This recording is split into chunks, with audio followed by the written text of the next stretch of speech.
You're listening to Talking Law, the podcast where business owners just like you discover how to avoid legal landmines and build value using smart legal tips.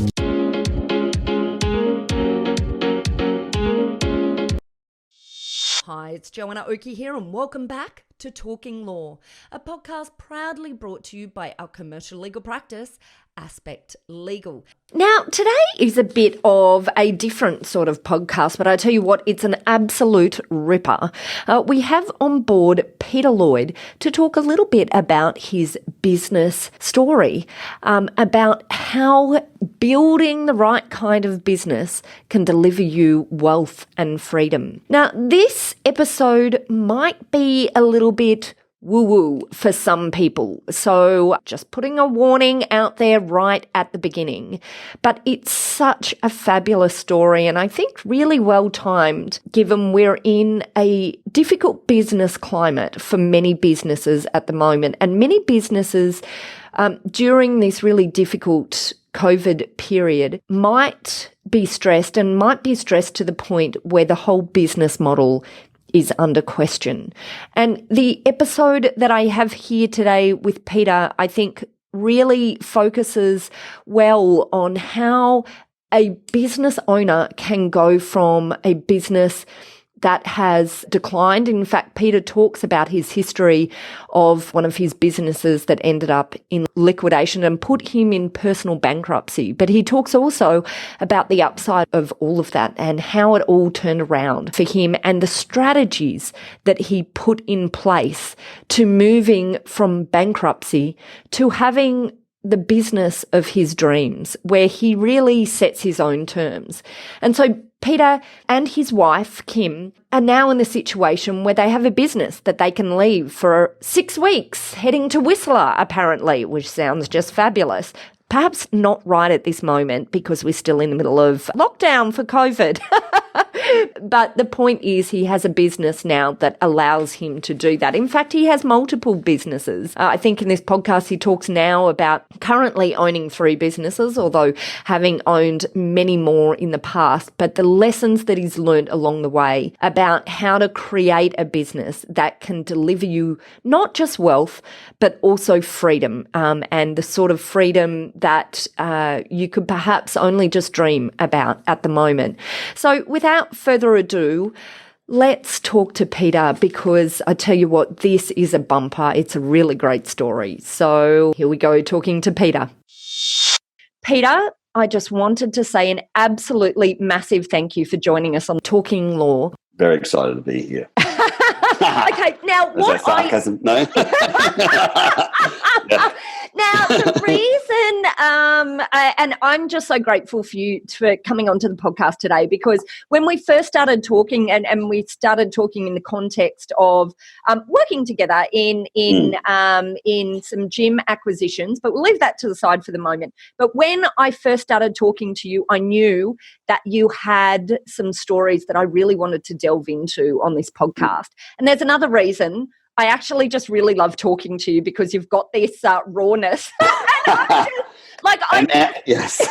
Go for it. Yeah. Some people might call that an egotistical bastard, but I don't know. That's probably more my wife. But and I'm going to tell you right now, this podcast is audio edited, but we're going to leave this one quite raw today. So I feel the need to already splash a bit of a warning. If there might be some language today, and you know what, if that doesn't work for you, then just listen over it because the content is so going to be worth listening to. So, and I'll try and stem it a little bit, guys. I don't. You know what? I think the people, our listeners out there, are ready for something raw. So let's hit them with it. Good. Okay. Now, Peter, I want to. I have a really strong belief in business growth through acquisition. And when I heard you talking, I could hear. I could hear within you someone who had worked through the elements of business in terms of finding a way to make things easier or maybe fit with your life plan a bit better. And that's part of what I really wanted to dig into today. And then I wanted to make sure we could deliver to our listeners how you got there and what your recommendations are. So some of the learnings from the past and now what it is that you're following that's really sort of gelling for you and has worked well for you, because I think you're beating a path that's quite different to the majority of business owners I speak to, and I think that's cool, and I think it's really worth delving into and exploring a little bit. So before we get into where you are now, how about you give us just a really quick background, just so that we can see where you are now and how you got to where you are, because I think it's a unique story. Okay. So I guess my story, it's like everyone else, grew up in a small country town. I grew up in a very violent family, and my mum asked me to leave at the end of year 10, which I did. I hitchhiked from South Australia up to Tully, Queensland. Wow. And I think that was the start of my wonderful journey. Obviously, there was a lot of lessons that you learn through that, but then a few years later. Sorry, can I just pause you? You said a lot of lessons, and you started off when you were talking about that. You said, like a lot of people, and to be completely frank, I don't know that there are, it sounds like a really tough childhood. There's not many people who are hitchhiking themselves, across the country. So what's the one learning that you reflect back on and you say you took out of that period? I guess the biggest, this is intimate, but I guess the biggest thing for me is when I got up there and I was in this house, I got dropped off at a random person's house, and they said he'll look after you for a couple of months. About 5 months later, after living in that house, I rang my father, and I was at the point where I forgave him. And I even said to him, I forgive you and I love you no matter what. And we were both crying at the time. And he goes, I don't deserve that. And that was the turning point of me being a victim. Because everyone stays in that victim mentality. And if you come from a place of love and forgiveness, then you can move on. You're elevating yourself higher and higher and higher. And I believe that's what we're all here for. And that was the turning point for me. I think the biggest lesson, if anything. You were quite young to hit that insight, though. I guess, if you look at kids in Africa or anything like that, then they've probably got those sort of insights too. When any human person or spirit is put into a place of pain or fear and anger, it comes out in different formats. I think when your life is, some of the best lessons we learn in life are from tragedy. Yeah. So people need to embrace the tragedy as much as they embrace the joy. Without the fear, you don't embrace the love. If you were just in love all the time, you wouldn't grasp the concept of the different levels of love. You need to understand the concept. You need to understand you are both. You are both fear and you're both love. I love it. And so here you are, meant to be in year 10, but not even finishing school. I love it. And I went to Darwin from there. I went to Darwin and I spent a few years labouring around there. Worked for Paspali Pearls. I did all the top end of Australia on a pearl boat, which was amazing. Did prawn trawling. Lots of adventurous things that I found very exciting. And then I joined the military. I turned into be a parachute specialist. Wow. I spent 11 years there. I injured myself over in East Timor and got a medical discharge around 2008. Started up an e-commerce business selling gym equipment. Right. With some business partners. So we sold spas. We did exceptionally well. But because the GFC hit us, but because we were spending too much money on cars, et cetera, we didn't have an understanding of budgeting or anything like that. That all came crashing down, and that sent me personally bankrupt. So I lost most of my wife's money, all of my money. I'd had multiple properties. We'd done a little bit of developments. We've share trading back then. So and then getting back to that initial question you asked me, that was the turning point. We talk about some of the hardest things in your life create the best things as well. So at that time of bankruptcy, it was a very dark spot. But that's what created the amazing life I have now. And I just, it's interesting, isn't it, that we're having this discussion and reflecting on some of these things right in the middle of COVID. Obviously, it may not be obvious, you are in the gym industry. It is an industry that is, being completely hit by, and here we are when we're recording, almost everything is opening up, and yet the gyms still don't have our time frame. But it's complete bullshit. I mean, you've got didn't mean to start. You've got people who go drink grog at a bloody bar and put poison into their body. I like a drink. Don't get me wrong. Yet you can't have a bloody gym open with a 4 per square metre person. It makes absolutely no sense. But they'll come back. But 100%. The people, I feel like a lot of our group of listeners at the moment are going through pain. And I guess some of what you're talking about here is you've done the pain, but the pain had a silver lining. Everything has a seed. It's like a mustard seed of goodness to it. And we don't necessarily understand it at the time. If this COVID has allowed you to reflect on your life, the way you're living it, and you hate it, then to me, that's amazing.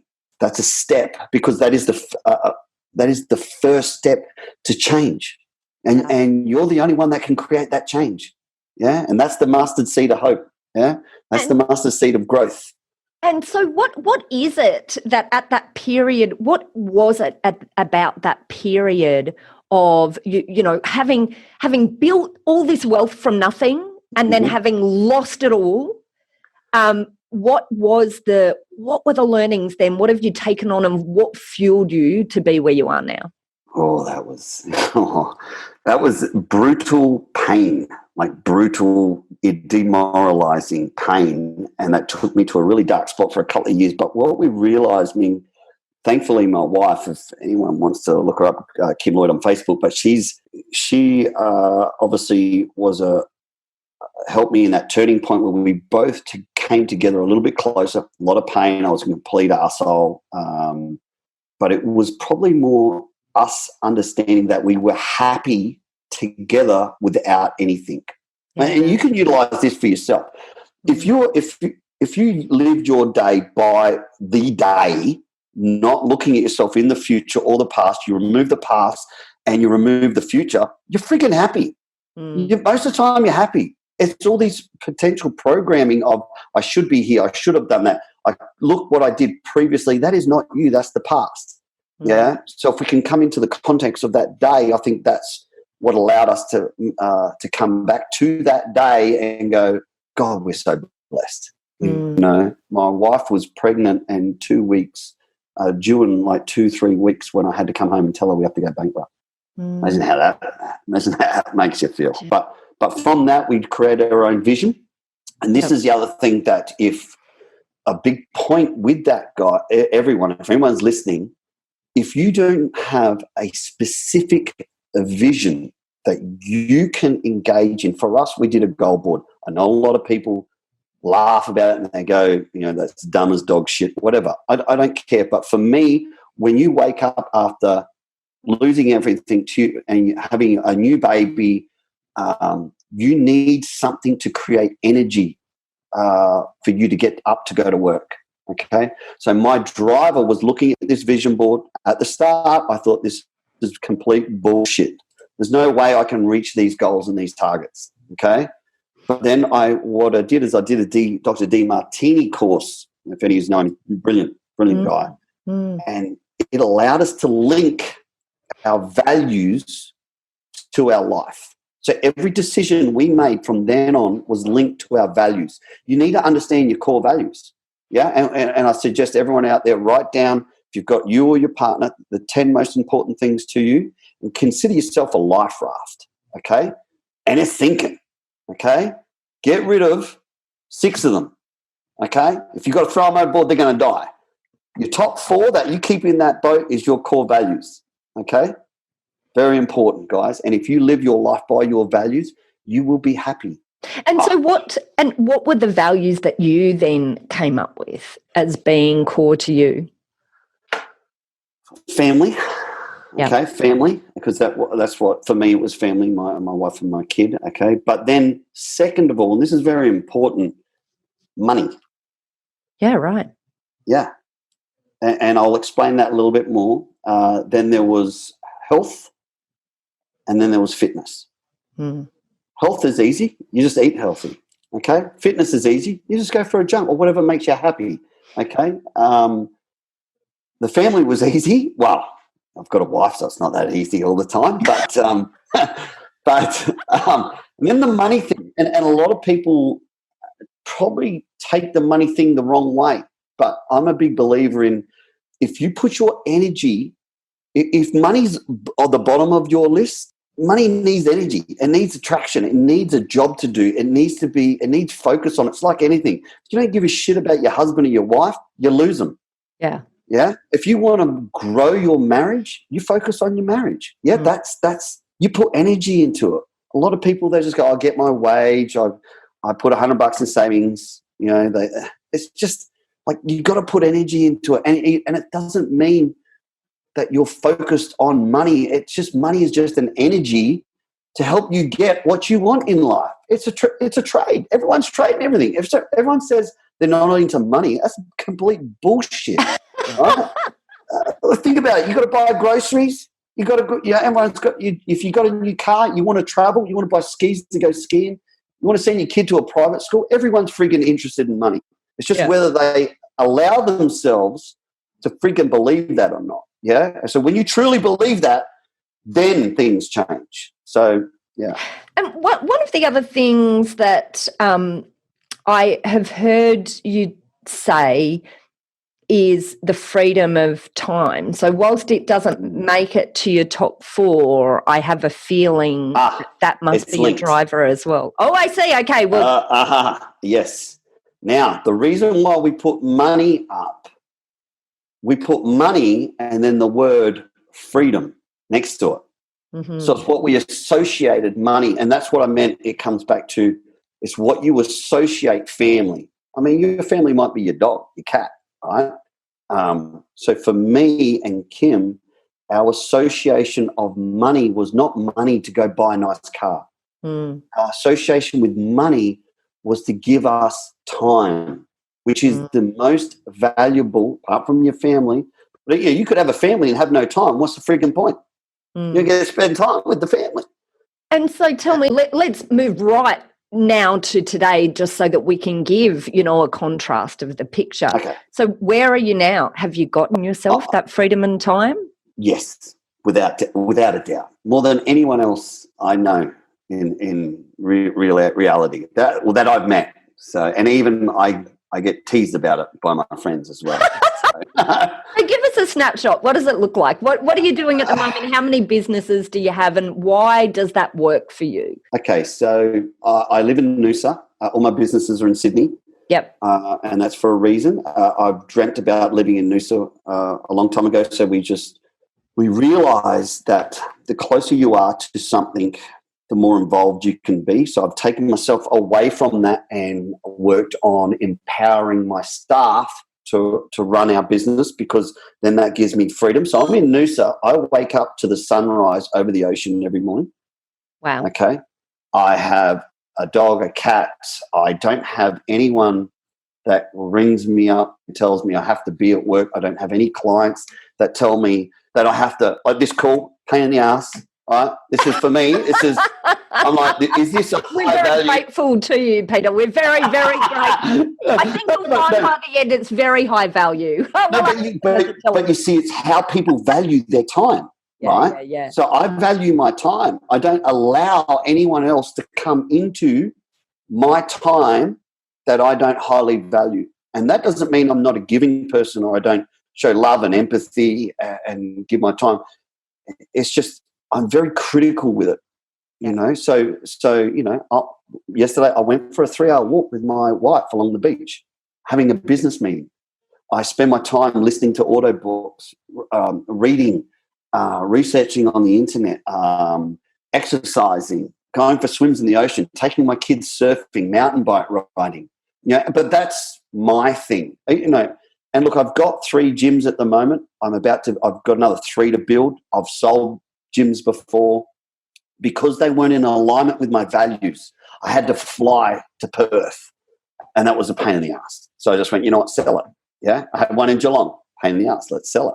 I just want something simplistic. That's for me, though. Everyone has their own values and time, and that's what works for me. And that's what we're trying to create in this mentoring course is time and freedom, and everyone to break out of the bloody chains of debt that they're in, And so tell us how, when you first started to see business as a way to achieve this for you. But having said that, before we branch into that, it sounds like in this period before you went bankrupt, you'd worked out a formula of how to at least make money, right? So it sounds like you had a business and that made money, but before it all. No, we didn't. So we had a business, but before that, I made most of my money whilst I was in the army saving. Right, got it. Saving and we save really hard. So you're a good saver. Yeah, I'm a good saver. Got it. And look, the business went really well. We made a lot of money with that, but then we lost it all. Yeah. But I'd just so you know too, I brought my mum into the second gym. Yeah, right. Yeah. So just skipping a little bit because I got distracted. I did that to give her freedom. So my mum had a very difficult life, very traumatic, and so now she has the freedom to travel anywhere in the world. She doesn't have to work. Okay, so tell us what is the formula? How is that? So you said you brought your mum into one of the businesses. So you'd obviously discovered a formula before that. If you thought bringing mum in was going to achieve something for us. So let's start with that first one. What's the formula? How did you find it? What is it? Okay, understand your values. Okay, yep. So go through your values, and then what you do is you look for a business that works with your values. So we looked at Boost Juice, we looked at food shops, we looked at $2 shops, we looked at you name it, everything. Okay, and nothing was sitting within our values. Mm-hmm. So then we found a gym that the system allowed us to have low staff. No food or as packaged, and it was close to our values because remember one of our values was health. Yeah. Yeah. And so for us, we looked at it and we went, oh, this is amazing. This works for us. We didn't have enough money to do it, by the way. Right. So that is the first step. Understand correlating a business to your values.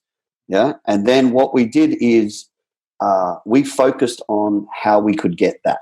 Okay. And this is a little bit woo-woo, but we kind of believe that your thoughts create your reality. Okay. And it's like a quantum physics. Okay. So if you are projecting, it's like, the red car theory. You look at a red car and you like it, you see it online, then all of a sudden, if that red car drives, your eyes pick it up straight away. Uh-huh. Same context. Okay. So if you're always looking, searching, and very critical, you have to be very mindful of the words and the thoughts that you say to yourself. Okay, and this is another big thing that we changed. So when we wrote our goals out, we do daily action tasks. I am living in, it is the date, 22nd of May, I'm living in Noosa.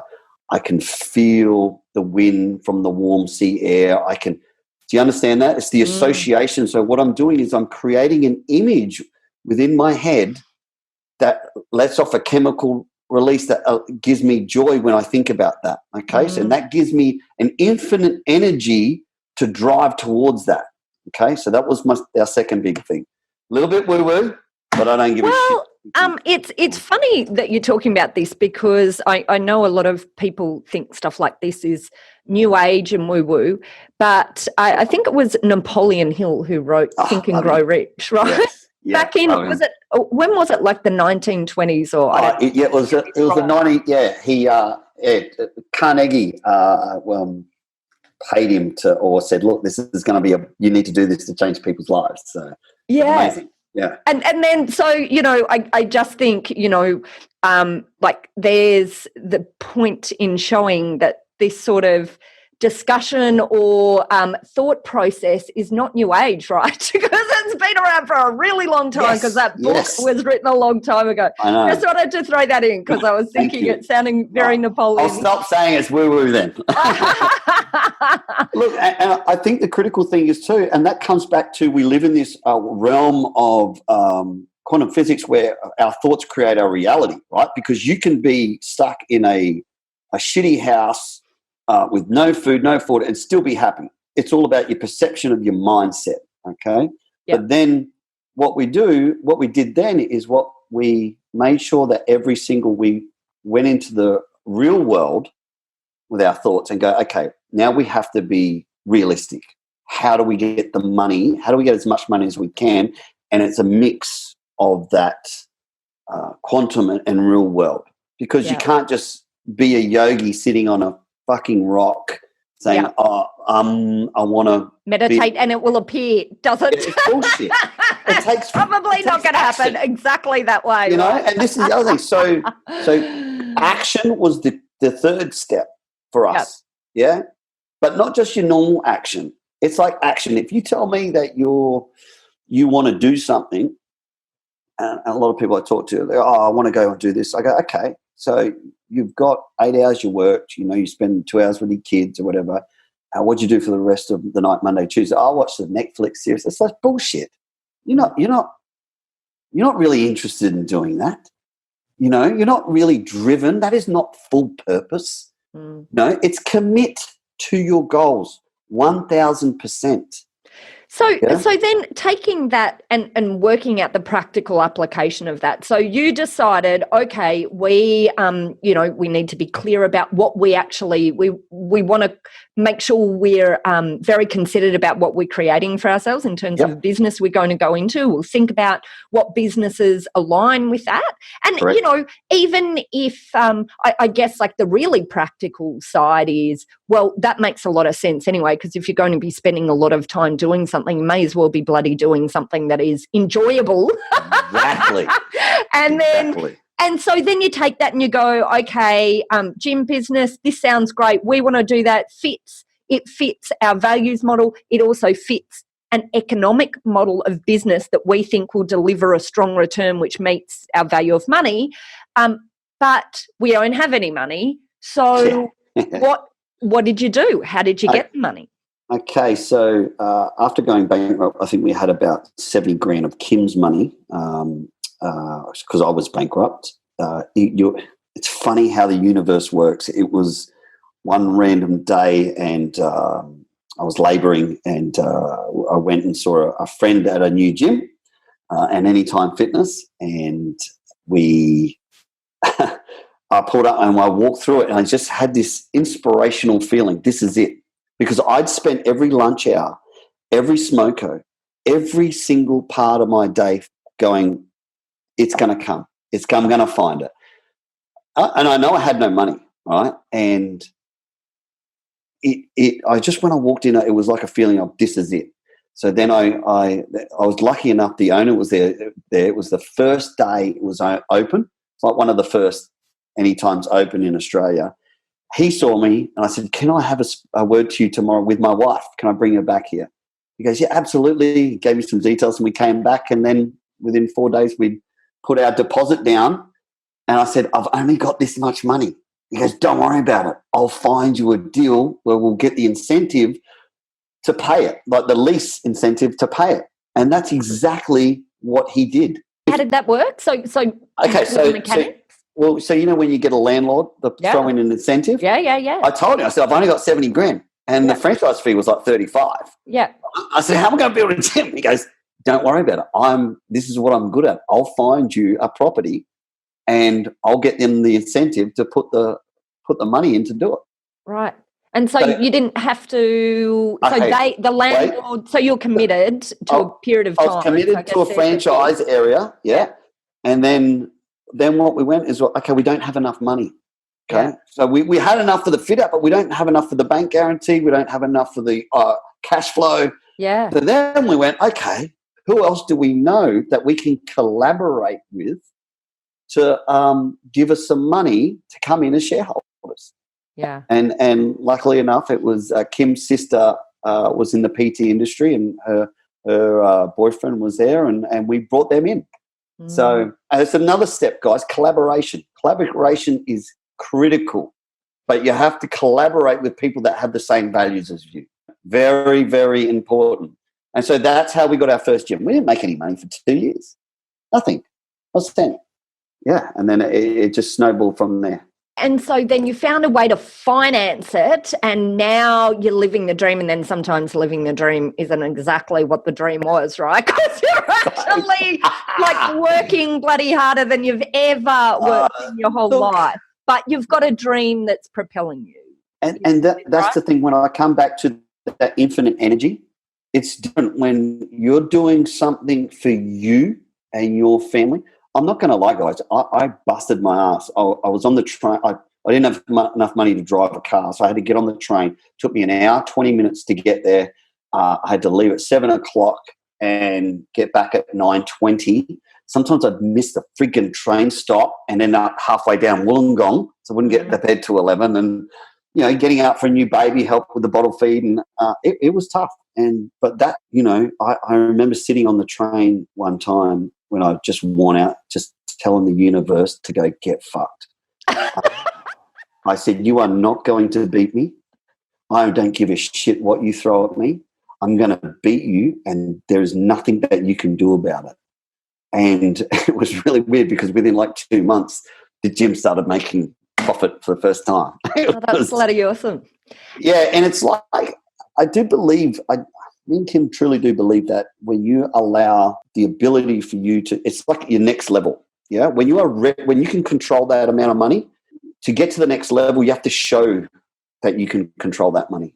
Yeah. I don't know. Yeah, you get it? Yeah. And so tell me, so now we're at the point where the gym's actually making money, thank goodness, because there's a bit on the line at this point, including your sister-in-laws. Buddy, yeah. At what point did you decide now you're going to, did you acquire another gym, or was the next gym a greenfield site as well? It was a greenfield site. Yep. Okay. So, because it was still new. There was we were the 30th gym open in Australia. Wow. First. So we had, our friends told us we were stupid, crazy. There's 5 gyms there already. So we got a lot of flack for that. But when we just started to see it turn, we could see that there was momentum in it, and we decided to pick up another one. We had just a little bit of cash, but we knew if we held it, I'd negotiated to not pay the franchise fee for a certain amount of time longer, because, new franchise, it was early access, it was more flexible. And then we bought that. And then by the time that came up, my mum had some money, which she threw in. We got that one going.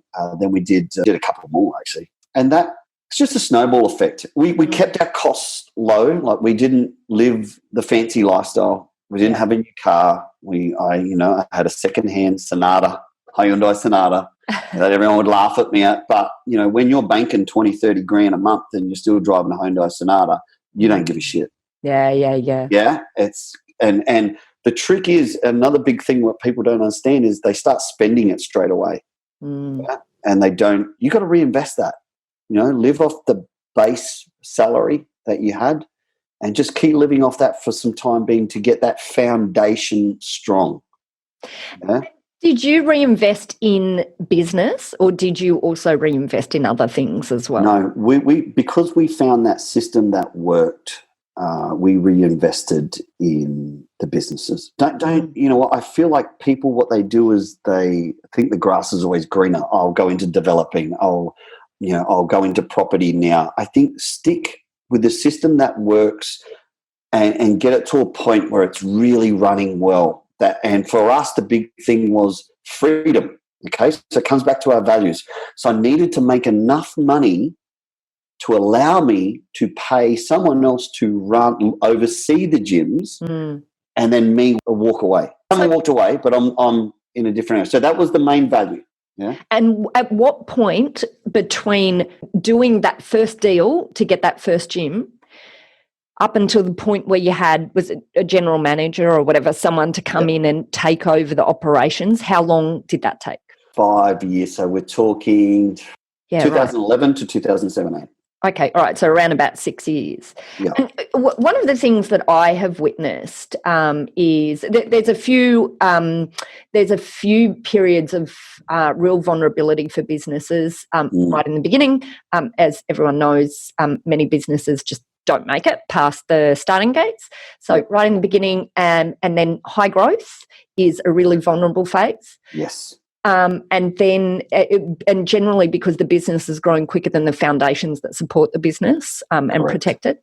And the other phase, which sometimes occurs with growth and sometimes not, is installing the general manager. Because most entrepreneurs, business owners have an idea of business. They want the business that runs itself so they can have the freedom, Okay, yeah. And I think a lot of people over leverage themselves as well. So their debt to loan value ratio is the critical thing. And if they set a system in play to not go over, say, leverage of 40%, then they've got a buffer. So for me, what I've done is I've actually empowered the staff to take responsibility. I've set their KPIs around the turnover of the business. Yeah, so I've got multiple layers, and then what I've done as well, I've put an area manager in, not a general manager, because what do I need a general manager for? If I have an area manager that floats around, does the training, but also works within the business, and he's incentivized really well, or she, then I find it's a self-sustaining system. You don't need to pay someone $200,000 to be toffee nosed and sit in an office and talk down to staff when they should be working with staff. And I think that's a big problem with a lot of companies. They are too top heavy. Right. Whereas what they should be doing is dissipating all the extra profit amongst the little managers and the staff, and that's what keeps the system working.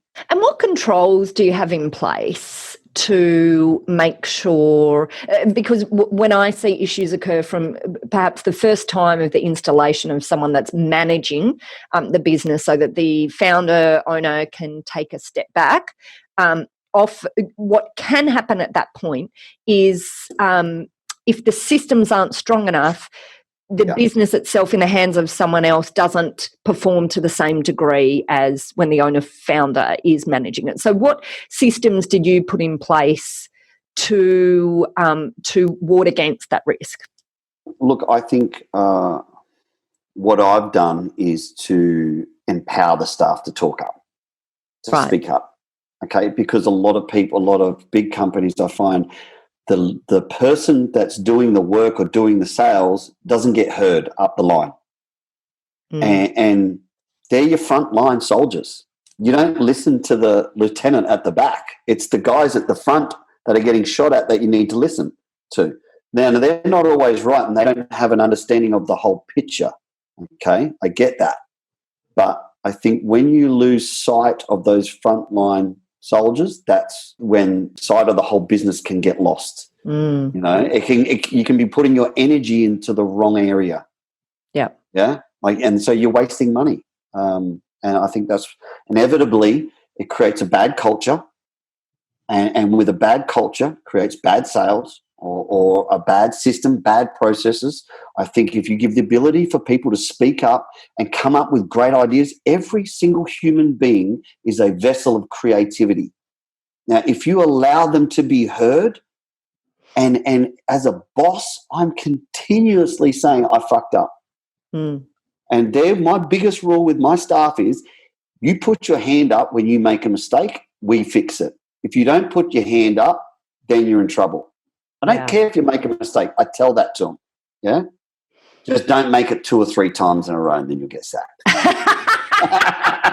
I make it too often. Yeah. It was me too much. But if their heart is trying to do the right thing and they make a mistake, why would you bring them down or lower their ability to be creative? You're just stemming creative juices to improve the business. I love it. I 100% agree with you. You have many philosophies that I really believe in. And another question, of course, I have a million, but this particular question relates to franchise versus not franchise, go it alone. So firstly, what made you decide to go for a business that was franchised rather than starting up something yourself? Systems and processes. Yeah. That's it. Because like you said, it all comes back to systems and processes. I wanted something that I didn't have to create. My wife was an ex-operations manager, and that was one of her key criteria. So systems and processes with franchise. Yeah. Simple as that. And clearly the model works for you because that's what you've continued. You've continued to open up or acquire. They don't work for everyone, though. Yeah. And I've been egotistical and thought I could open one up everywhere, and it hasn't gone as well as I thought it was going to go. But don't get me wrong. What are the bits that didn't go right? Not truly understanding your market, feeling that just because you're successful, and I see this a lot, Subways, this and that, just because one goes good in one area and you understand your demographics and where the store is placed and the rent, it's a holiday area, it's not a holiday area, For me, going in and being too optimistic and not coming back to the data. So me and Kim are very, very critical about the data. It's just like a lawyer, yeah? You've got to go through everything specifically. And a lot of people don't want to do that work. And as an owner, it should be a one-page data item monthly for you to review everything. But then if you're going to do a new venture, and that's where all your energy goes. Yeah, and you've got to be willing to say no. It's not worth the risk. Yeah, there's got to be a line drawn in the sand to say no. It's a lot easier to lose it. And I've just got to say a massive thank you. There is so many things that you've talked about today that I just think are really fundamental. And this discussion went in a whole heap of directions I wasn't expecting. But I love it. No, I really love it. I think it's, it's absolutely fascinating. And, massive kudos to you for making it through tough times, and developing a mentality that saw you through, because a victim mentality can be a really damaging thing, Absolutely. And there's so many things in business you can't control, but the one thing that you can control is your the thought process you give to it. So, and you're just critical. A testament to how that can play out.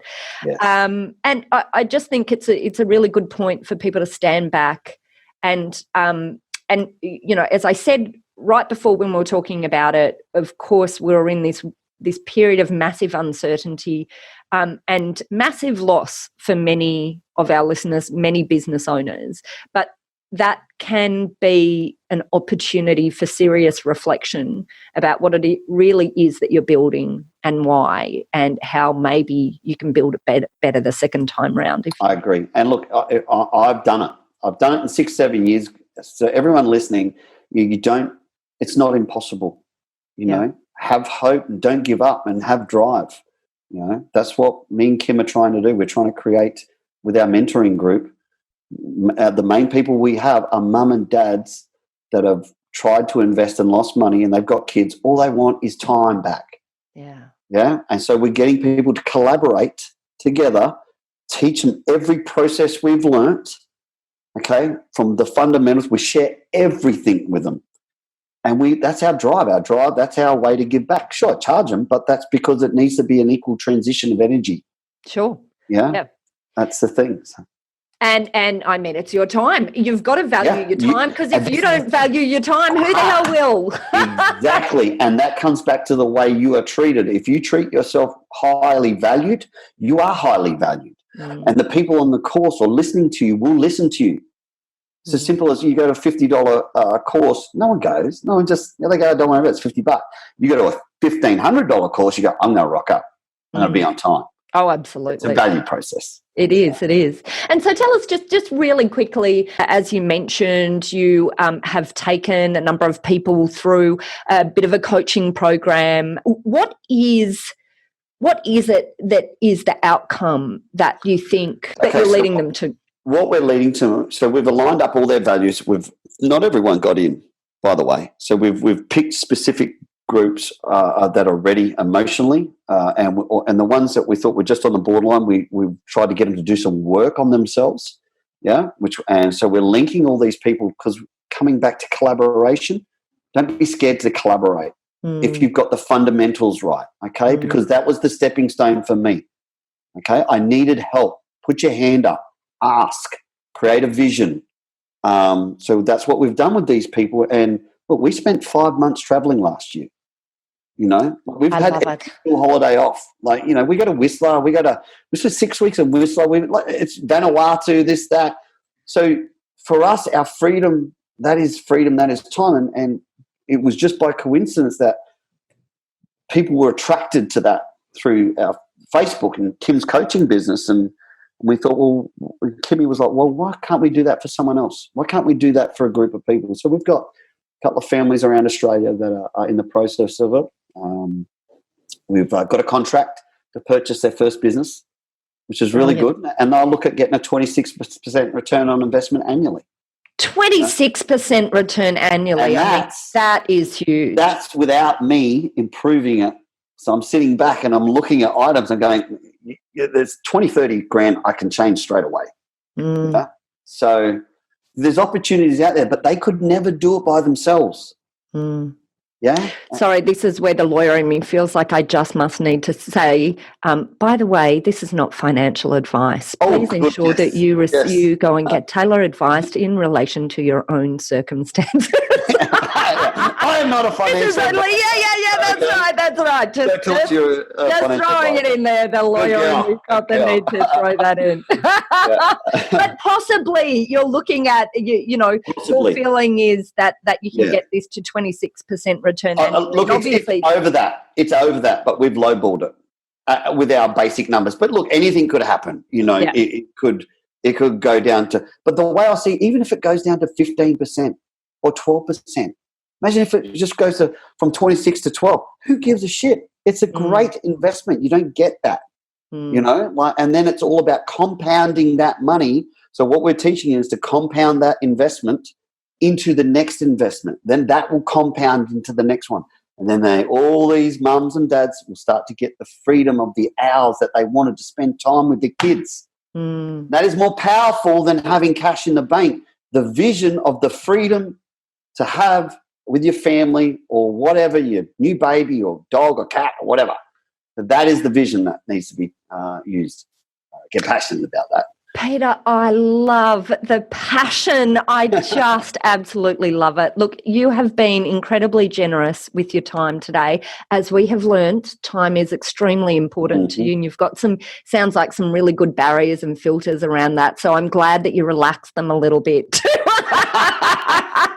Oh, did not turn the invoices going to be emailed to you after this. Don't worry. Love it, Peter. I calculated my daily rate. It's $3,280 a day. So. You're worth more. I know I am. Look, it's been an absolute joy speaking to you. I think this is a really important message, not to harp onto it, but we're in a hard time. Yeah. And I think it's for even businesses who are doing well through this period, and there's a hell of a lot of our listeners who aren't, by the way, but for all business owners, it's just, I just think the one important thing to take out of today, there's two. Number one, getting real with understanding what it is that you actually want to be creating, because business can be so busy, can't it? And you can just get so caught in the doing that you forget to stand back and just work out where it is that you had intended. Yes. Yourself, and if you're not there, cut the arm off, move somewhere else. Make hard calls. Yes. I think that's a thing right at this moment, and the importance of making hard calls while keeping really clear with where it is that you're actually going. But there's a lot of things in what you've talked about that require, you didn't then just sit back and meditate from a mountaintop. You took serious action, and you found ways to make it happen. And there was risk in what you did, and it could have all gone to crap. But I feel like you're the kind of person who just would have got back up, dusted yourself off again, and started again. All right. Okay, let's try the next plan. And that's life, isn't it? It's like a wave. We go up and down. Sometimes 100% that wave's a big one and you get smashed. So, Peter, I've loved it. I hope you feel that this has been a useful investment of your time as well. I know our listeners are going to absolutely love it. Look, I have a feeling there might be a whole heap of people who want to follow you guys on Facebook and see what you're doing next. If I say Facebook, wherever the hell you are, how do people find you guys? Look, that's my wife. I think I sent Marie a link to my wife's Facebook. I'm not a massive fan on the digital side of things, probably because my wife has banned me. But actually, I'm pretty crap on social media. 100% honest. Usually, it's not me, even if it looks like it. I can't like it. Anyway. Let me not get started on social media. Look, it's Kim Lloyd, and we've set up a link for our Infinity team or page to join. I think Marie's got it there. I don't know what you do with it, but it's Kim Lloyd from Noosa. She's a qualified business coach, NLP. She's an amazing woman, and she changes people's lives. So if anyone out there needs to reach out, even for a chat, even if they want to have a chat with me and they're a business and they're, I'm happy to spend time with someone as long as they're not in that victim mentality and they want some support and want to chat. I'll be happy to speak to them one-on-one as well, as a way of forgiving back to. So just remember, guys, I'm not making any money at the moment as well. My businesses are closed. Yeah. Because I've set up systems in play, I have a big war chest. That is just amazing. And, and I love that this whole discussion, is coming from you, who's a gym owner. We just, as we spoke about just before, like if you didn't have yourself set up well, this is what takes out businesses, exactly. Right? It's about then finding a way that you can have a business that can sustain these times, I guess. And Joanne, just a last finishing thing, everyone needs to do their numbers. The data is the critical thing. You need to know exactly your numbers. Yeah, a lot of people invest, but they don't work the investment out to work out how much it actually cost them, all your taxes, or your repairs, or your interest rates, etc. That's inflation. Like, add it in. And sometimes it's also for the reason that you can that red flags will be raised that tell you when you need to get rid of assets or investments before they pull you down. That's exactly what I've done previously now, because I went through that bankruptcy experience. I set, like you said, the red flag system. Know your data. As soon as you see that data tweak, month 2, boom, on the market. Let's get rid of it. First buyer comes up, flick it off. Don't worry about 30, 40 grand. You can make that money up later. Or do you want to lose the 600-700 grand you invested? Oh, it's such a good point. But you need the data. You need to know what's going on to be able to make those calls. Absolutely love it. Cool. Look, in our show notes, we'll put links through to all of that stuff that Kim has sent us, it sounds like. I probably won't link there, but someone under my name might. I love it, Peter. This discussion's rocked. I think our listeners will absolutely love it. I hope so. As long as I touch one person, that's all that matters. Oh, many more than that. Now, look, you go have some of that fabulous free time you've built. Thanks, Joan. Right, that's it for this episode of Talking Law, where we talked, of course, to Peter Lloyd all about his experience in having a really difficult upbringing, but being able to take some of the learnings from not even having finished school, from having also a business that ended up in bankruptcy, to now having been able to build not just the business, but also the life of his dreams through business. I hope that this discussion has inspired you. And if you are having a really tough time in your business at the moment, maybe you'll find that some of the things that Peter and I talked about might give you a new lens for which to look at your business and your business model as it is right now and ask yourself some hard but critical questions. And look, if you'd like to reach out to Peter or his wife Kim Lloyd, then just head over to our website at talkinglaw.com.au or just check out your show notes, because we'll have a link straight through to Peter and also to Kim's Facebook page, other social media pages as well, if you would like to connect with them in person. Now, through our website at talkinglaw.com.au, you will also be able to download a transcript of this podcast episode if you're one of those people who just loves the detail and likes to see it written down. There you'll also be able to find details of how to contact our lawyers at Aspect Legal if you would like help with any of the items we covered today. We have a number of great services for businesses to help them not just in times of trouble, but also to help them fortify and protect their business, to set them up for growth into the future so that when issues hit the business, it's less likely to have the impact of tearing the business down. At our website, you'll be able to contact our lawyers at Aspect Legal for a free discussion about your business or about any issues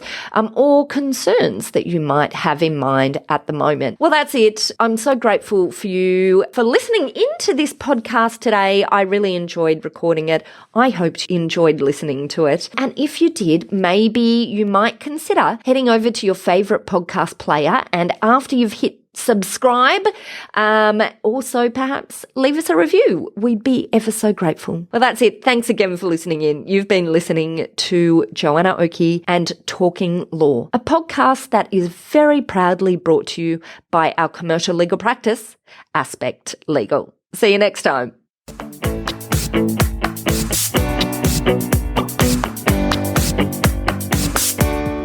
Are you looking for a top quality legal team to assist you in your organisation?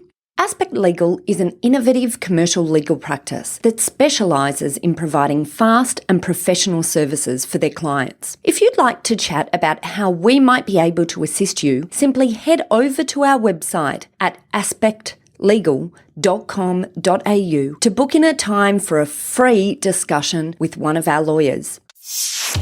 Thanks for listening to Talking Law. Tune in next time for more smart legal tips and tricks to keep you clear of those legal landmines. If you want to get a download of today's show notes, head over to talkinglaw.com.au. Are you looking for a top quality legal team to assist you in your organisation? Aspect Legal is an innovative commercial legal practice that specialises in providing fast and professional services for their clients. If you'd like to chat about how we might be able to assist you, simply head over to our website at aspectlegal.com.au to book in a time for a free discussion with one of our lawyers.